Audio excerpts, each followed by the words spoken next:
semuanya, berjumpa kembali dengan saya, kurator dari kanal Swarna Lokaya. Kali ini kita akan membacakan cerita dari akun Twitter @bristory yang berjudul Panti Asuhan episode Sapuan Tengah Malam.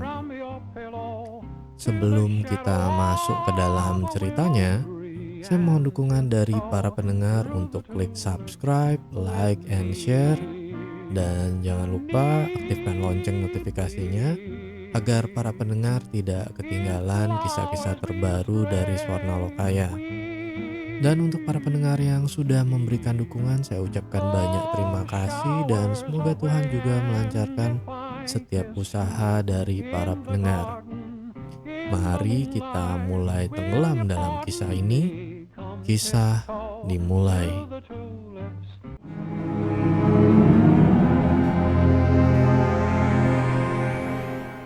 Seperti di tengah-tengah hutan, walaupun terbilang kecil, tapi hutan ini cukup banyak menampung pepohonan. Berbagai jenis pohon ada, dari yang kecil sampai yang menjulang tinggi, dari yang jarang sampai yang lebat dedaunan. Rumah panti asuhan berdiri hampir di tengah hutan kecil ini. Makanya sepanas apapun kondisi cuaca, lingkungan panti tetap terasa relatif sejuk dan segar udaranya. Akan makin terasa suasana hutan di waktu pagi. Udara sejuk terbilang dingin, di mana embun tebal menghias permukaan lingkungan panti dan sekitarnya. Sampai sang embun menghilang terkikis oleh hangatnya sinar mentari. Hutan kecil ini seolah menjadi taman bermain yang luas bagi para penghuni panti dan juga anak-anak lain yang berasal dari komplek perumahan yang letaknya tidak jauh dari sini. Oh iya, ada sungai kecil juga yang mengalir di sisi sebelah selatan hutan. Sungai yang tidak terlalu besar namun airnya cukup banyak. Terbilang deras pula ketika datang musim penghujan. Bukannya bangunan besar dan mewah, rumah panti hanya rumah besar biasa, bertingkat namun memiliki halaman yang terbilang luas. Dibatasi dengan pagar tembok sederhana yang sudah terlihat lusuh dan tua. Di dekat panti juga melintas jalan kecil yang menghubungkan satu komplek perumahan dengan jalan raya besar yang letaknya kira-kira agak jauh dari panti. Jalan kecil ini jarang dilalui oleh penduduk sekitar walaupun bisa dibilang sebagai jalan pintas kalau mau menuju ke jalan besar. Dan lebih banyak dilalui oleh pejalan kaki atau pesepeda. Orang-orang lebih memilih jalan memutar yang lebih jauh jaraknya kalau harus ke jalan besar tadi. Di hutan kecil bangunan yang berdiri hanya rumah panti asuhan ini. Tidak ada bangunan lain. Bangunan terdekat hanya komplek perumahan gedung sekolah dasar dan pabrik besi baja. Ketiganya berjarak cukup jauh dari panti. Tapi panti asuhan ini tidak bisa dibilang terpencil juga, karena letaknya tidak jauh dari keramaian kota. Bisa dibilang sepinya lingkungan panti karena letaknya memang berada di hutan kecil yang sama sekali tidak ada bangunan lain di dalamnya. Bu, apa sih bedanya panti ini waktu dulu? Waktu ibu baru datang dengan panti yang sekarang? Tanya Eva kepada Bu Berta. Keduanya sedang duduk di kursi teras depan panti pada suatu sore yang cerah, memperhatikan anak-anak yang sedang bermain di halaman. Kalau bangunan gak ada banyak berubah, paling pagar aja. Rumah ini memang sejak dibangun dulu sudah begini. Yang berubah adalah jalan raya di depan itu. Dulunya jalan kecil yang hanya bisa dilewati satu mobil saja. Jawab Bu Berta setelah ada jeda agak lama. Pepohonan ini dari dulu juga? Tanya Eva lagi. Pepohonan yang dimaksud adalah hutan kecil yang mengelilingi panti. Oh, udah ada. Malah dulu lebih lebat pepohonannya dan lebih luas juga. Gak lama setelah ibu datang, barulah dibangun komplek perumahan KS itu. Gak lama lagi dibangun juga SD 1 itu. Bu Berta menjawab agak panjang. Jadi yang berdiri duluan adalah bangunan panti ini ya Bu? Iya, dan yang ibu tahu, bangunan ini awalnya bukan panti asuhan, tapi ada kegunaan lain.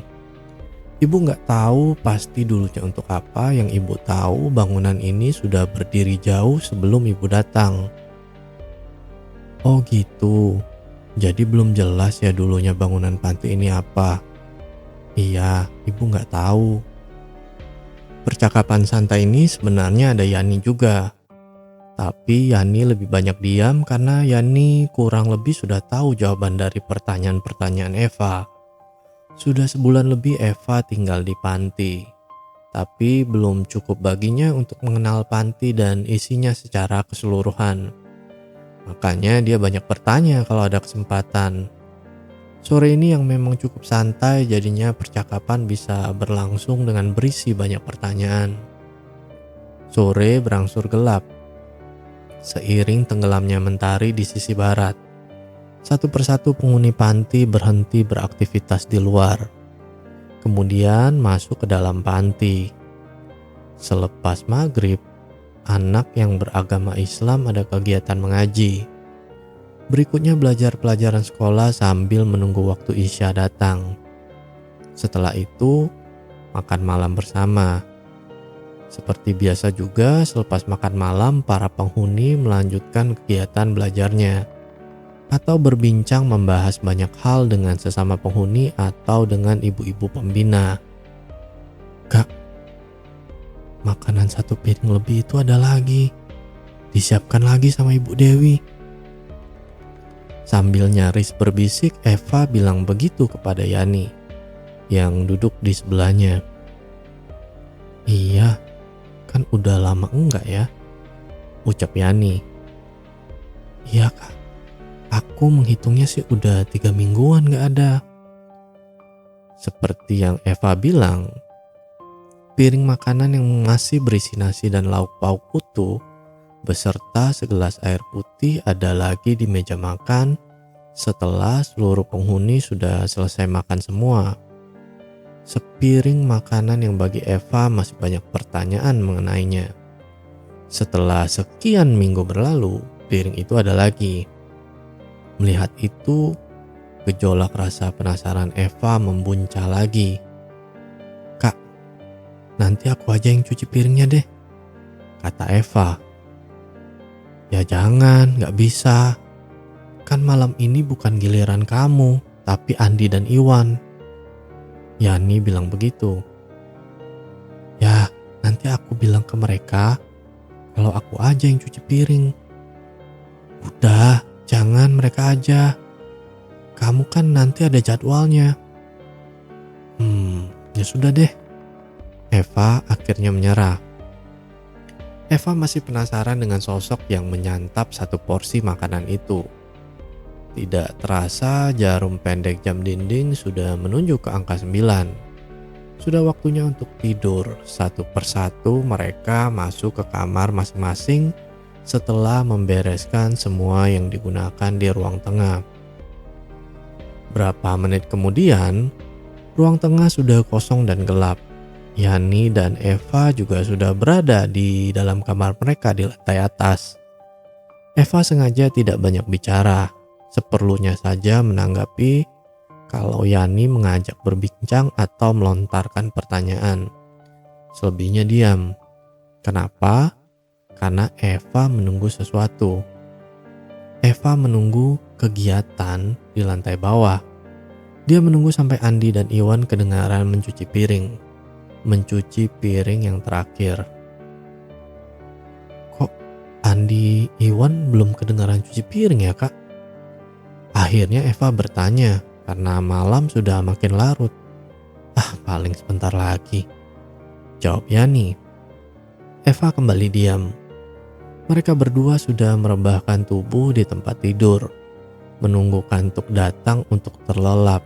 Tapi hanya Yani saja karena Eva masih penasaran dengan cuci piring di bawah.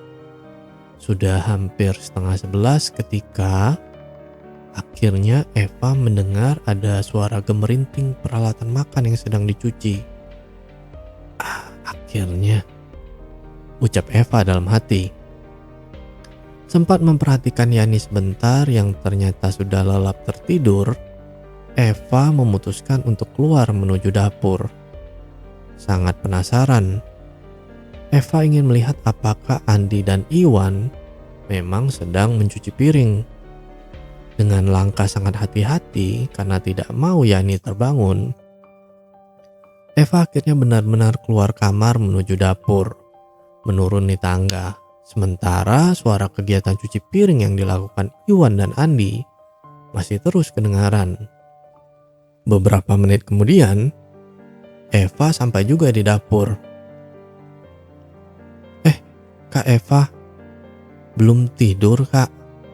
Tanya Andi sambil mengelap piring yang ada di tangannya. Sementara Iwan hanya berdiri memperhatikan.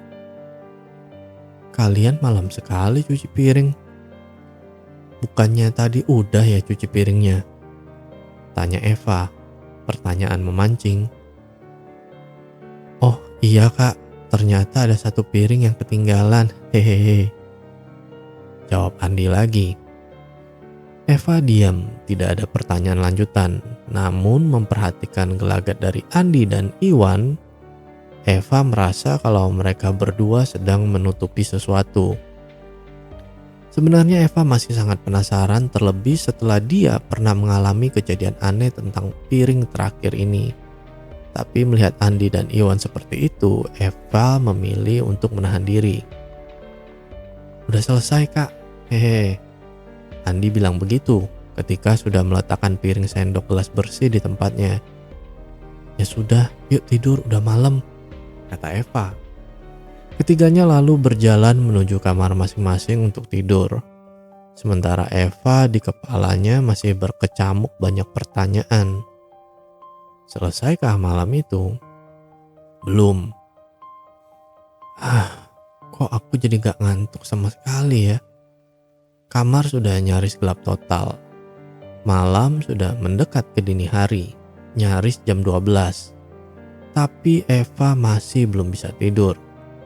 Karena letaknya berada di tengah-tengah hutan kecil yang banyak pepohonan, jadinya kalau ada angin berhembus walaupun kecil akan menimbulkan suara dedaunan yang bergerak tertiup.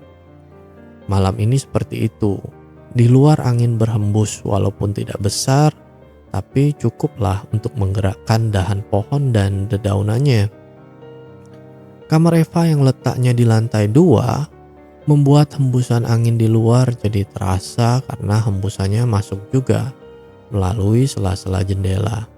Sejuk dan dinginnya terasa di kulit. Keriuhan ini makin membuat Eva susah untuk terlelap. Masih tergolong anak baru di lingkungan dan tempat yang baru. Eva masih menjalani masa adaptasi di panti ini. Masih banyak hal yang menurutnya asing dan menimbulkan banyak pertanyaan. Singkatnya, untuk tidur nyenyak pun Eva masih kesulitan. Suara dedaunan dan ranting yang beradu tertiup angin terdengar jelas. Padahal jendela sudah tertutup rapat. Tidak terasa pula kalau sudah mendekati jam 1 lewat tengah malam.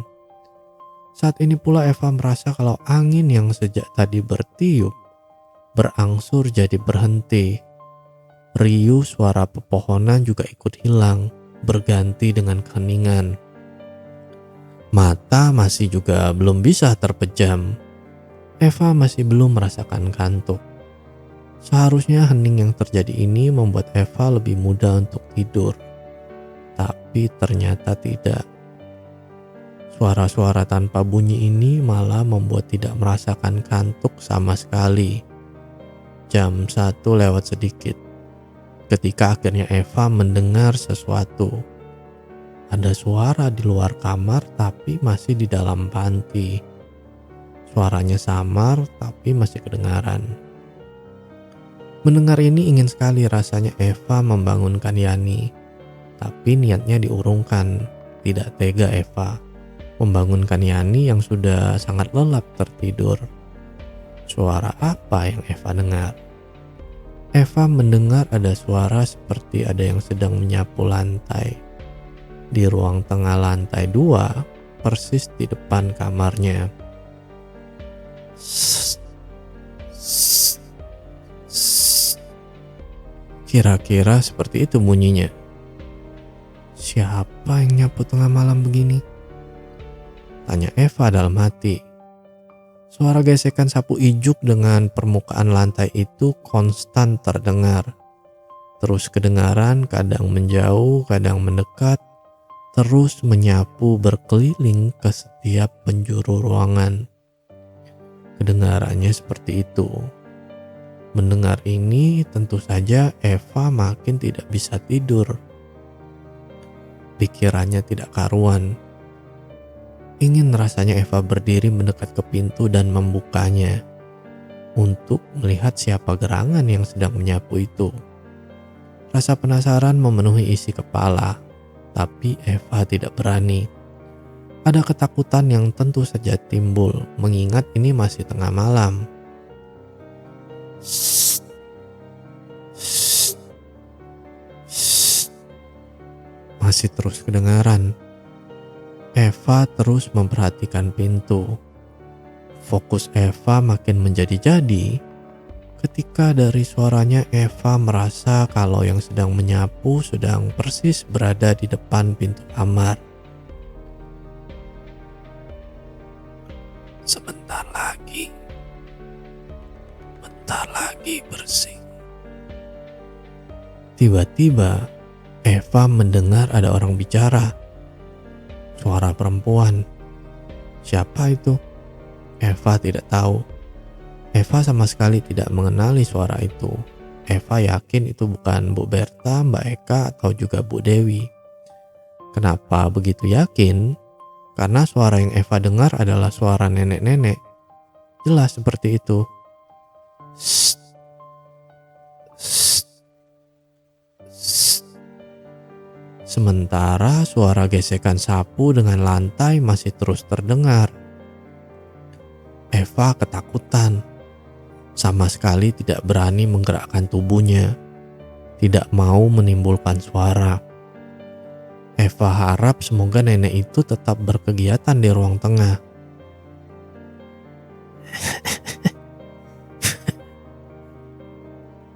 Kali ini lebih seram lagi.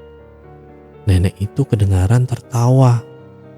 Tertawa yang terdengar seperti sedang berada persis di depan pintu. Makanya kedengaran jelas. Suara tawa ringkih nenek-nenek. Eva makin ketakutan. Menarik selimut sampai sebatas leher. Namun matanya masih terus memperhatikan pintu. Suara sapuan pada lantai terus terdengar menjauh mendekat. Diselingin sesekali tawa cekikan kecil sang nenek. Siapa nenek itu? Siapa dia? Eva tidak tahu. Sampai akhirnya semua berhenti. Tidak ada lagi suara menyapu dan tawa. Hening kembali terjadi. Heningnya cukup lama, beberapa menit mungkin. Menit yang terasa sangat lama bagi Eva. Selesai? Belum. Kemudian ada suara lagi, kali ini membuat suasana makin mencekam. Tok tok tok. Ketukan pintu. Eva mendengarnya bukan ketukan menggunakan tangan, tapi ketukan menggunakan gagang sapu yang terbuat dari kayu. Suara yang khas. Hanya 3 kali, namun setelahnya ada suara lagi yang membuat Eva nyaris menangis. Sudah selesai. Nenek pulang dulu. Dari balik pintu, sang nenek bilang begitu. Itu yang membuat Eva ketakutan teramat sangat. Tentu saja hal ini membuat Eva terjaga makin susah untuk tidur. Setelah itu hanya keheningan yang Eva rasakan, tapi untuk tidur tetap tidak bisa. Sampai subuh menjelang, Eva baru bisa tidur walau sebentar. Selesai.